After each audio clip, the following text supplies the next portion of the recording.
Welcome back to our YouTube channel, guys. My name is Adil, and today is another video on a behind the sound feature on the absolutely stunning Audi R8 behind me. Today's video is talking you guys through soundproofing, as well as a little bit more about where the products are going to be placed on the vehicle, and showing you guys exactly what goes on behind the scenes and the importance of adding soundproofing into a vehicle. So hopefully you guys enjoyed today's video. Remember, guys, we've got that massive 10K subscriber competition live on our channel. Link for that is in the description below, so make sure you go check that out right at the very end.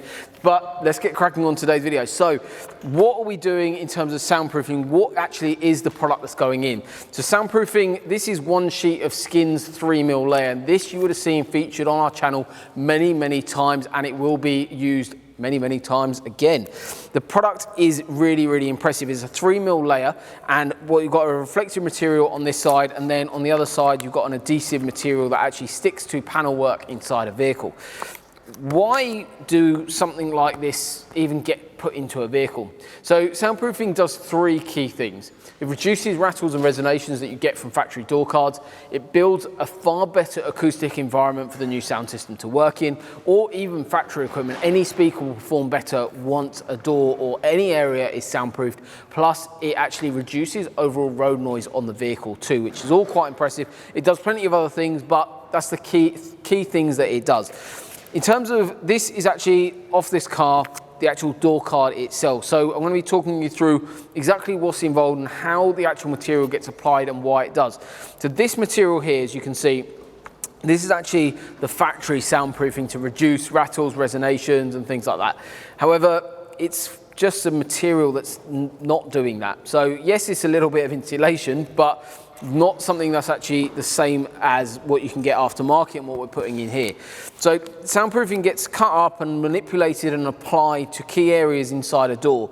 Inside the door, you've got areas around the speakers, you've got key areas in the car where you've got large amounts of plastic or metalwork or whatever the material is that's built inside that door that are large expanses which cause rattles, resonations. That's exactly why you need something like this on that panel to support it, and it does such a phenomenal job. On a, for instance, on Wilfred Zaha's Lamborghini Aventador, where the doors go up, what you've actually got is we use a 2mm layer on those doors because you've got to look at struts and how well they're actually going to be pulling up with the little bit of additional weight that we're adding in. So, but on a car like this, we always use a 3mm layer, and you'll see that featured on our channel many times. In here, so what you've actually got from manufacturer, what they do is they put these kind of lines in all over the place, all over the actual door card, and what that is kind of doing is trying to strengthen the panel, which yes, in some ways it does. However, you've got large expanses like this and this area here on the door where they're not covered. You've just got large areas of plastic panels that are rattles, resonating, and also not building a good environment for the sound system to work in. There is more to go on to it, but I wanted to show you while it's actually a part, we're half done as such, where you've got these key areas that are still there, and that's what manufacturers call soundproofing, which just doesn't do the job and it isn't up to standard. Obviously, when a car comes in, when you're having any level of system, soundproofing is a key part that will talk you through part of your audio consultation, and it will always be included in the pricing because it's very important part of it. So inside the door, like this panel work here, what Steve's working on at the moment, this panel here is just one big sheet of metal. What that needs is stuff like this applied to it on the other side to actually deaden that panel to build a better environment for the sound system to work in. So what Steve's up to at the moment is applying more and more of the Skin soundproofing in key areas. It's completely hidden away, you don't see any of this. The door card sits around this, and what we've done inside this door, what Steve's applying to the back panel is actually the back of the door card itself. So the door structure and framework is now supported, but also we'll show you on the other side, when we're actually applying the soundproofing, it's heated and then it's rolled on to make sure it sticks really well, and that adhesive backing is really strong as well. But the main thing is it's building a better environment for the sound system to work in. We've got a lot of sheets going into this car, so the doors are going to be done, the back of the door cards, the central layer that actually houses the speaker itself, plus we're doing the floor, the back shelf, plus the roof as well. What we've also managed to do is soundproof underneath this front tub area. Reason why we're doing this front tub area, you might think, well, how in the cabin are you actually going to hear any rattles or resonations that are here? If any form of rattles and resonation in a car, it can potentially be heard, and that's exactly why we've done that key area. We've had to have the tub out anyway to run our power cables through, factory location and factory grommet that comes through directly to the battery, so no holes are cut at all to run cables through. It's all fused down here as well, plus then we obviously soundproof that key area as well. But obviously it's just another layer that's going to help reduce that road noise into the vehicle.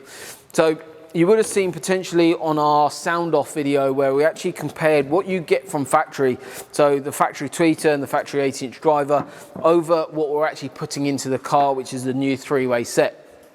This is the Hertz Miele Legend tweeter that's going into a stock location. A really, really nice, phenomenal bit of kit that's going in. And that'll be replacing that factory tweeter. So if you didn't see the sound off video, I'm going to put in a little teaser so you make sure you go check that out. This car came in without Bang & Olufsen. However, the factory tweeter that we have removed has a Bang & Olufsen badge on it. So why do manufacturers put in a Bang & Olufsen tweeter in a car that doesn't have Bang & Olufsen? It's all explained in the actual behind the sound video, so make sure you go check that out, guys. So obviously even then our Miele Legend tweeter is far, far superior than the factory one there, even the Bang & Olufsen one. Then we've got the mid-range and then the mid-bass going into the door. Inside this door, talking about the mid-range to start with, the mid-range kind of sits inside, it does sit inside a stock location. What we've done is soundproofed around that panel, and then with 3D printing currently a new ring and baffle to actually house that speaker into a stock location completely. So you're not going to see any of this whole range inside this car. However, it's a really, really nice way to utilize stock location. So this car, because it didn't come in with Bang & Olufsen, what we're actually doing, so it didn't come with a mid-range, didn't come with an amplifier, didn't come with rear speakers, so all it had was a 2-way front end. So that is now going to sit into a stock location, and we're having a 3-way, what's called fully active front end. So each channel of the amplifier is running directly to individual components, but we'll talk a little bit more about that later on in some other videos, part of Behind the Sound. So that will be sitting into a stock location. And then what we've got is the actual mid-bass itself. So this is in a 3D printed baffle. So this again is going to be sitting into a stock location. So it sits around about there, plays through, you're not going to see it at all. However, what I want to talk to you about is the importance of an actual speaker ring, plus obviously soundproofing as well. So where a speaker and a adapter, for instance, isn't sitting correctly onside a door, if it's not designed correctly, it's not built correctly, and you've got gaps in it, you've got all sorts of kind of issues that can arise from having something like that. So a speaker ring is also kind of in some ways part of the soundproofing process, because you will limit frequency responses from a speaker if the speaker ring is not adapted correctly. If the areas inside a door are not built and designed, now obviously it is because we've soundproofed it, but from factory you put in any speaker, or even the factory speaker, is limited in terms of the frequency response it can play. The waves, the sound waves are being lost through the door, they're bouncing around all over the place, it's not controlled.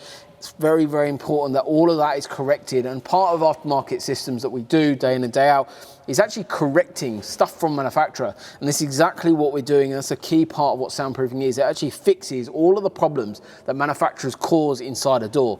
Inside this panel, majority of it is covered in key areas, so you've got this area here, you've got all back behind here as well, is all covered, plus you can see this panel here is not covered. However, on the other side of it, it looks like this, where you've got full coverage on the other side. Cosmetically on this side it's not covered. Reason for that is because on this side you've got no clips, however on this side you do. So here there's factory clip points that hook onto these positions here that actually hold the cables from manufacturer.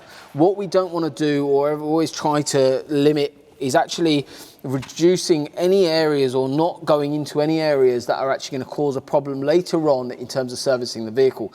We know, and it's just common knowledge, that other people will work on this car. Manufacturer might open up this door. Anyone else servicing the vehicle, looking after the vehicle, might take this door apart. Everything's not only got to look incredibly nice, but actually there's got to be a reason for why we've gone there. So we don't work around or block any crash sensors, any factory clips, modules. None of that is actually touched or modified at all. So all of the manufacturer stuff inside this door stays as it is, hence why we're building custom adapters to actually house into a stock location as well. So it's very important that all areas that are inside a car, whether it's the floor, the doors, the roof, whatever areas, the manufacturer's spec of actually equipment and actually stuff inside that door is actually retained in terms of not modified, not damaged, and it's very, very important that that always takes place on every install. So speaker adapters are a key part of the soundproofing process as well, which doesn't really get mentioned much, but we do believe that that is a very, very solid part of building a better environment for that new sound system to work in. So remember guys, we've got that sound off video which highlights a little bit more about what speakers are in the car currently to what we're actually doing as the upgrade. We've got plenty of options available, so get in touch with us if you are interested in something like this. Drop us a message on any of our social media platforms. More than happy to go through everything in a load more detail. But hopefully you've enjoyed today's behind the sound video. You've seen a lot more about what goes on and the details involved in actually soundproofing an Audi R8 Gen 2. So thank you very much for watching. We look forward to seeing you soon.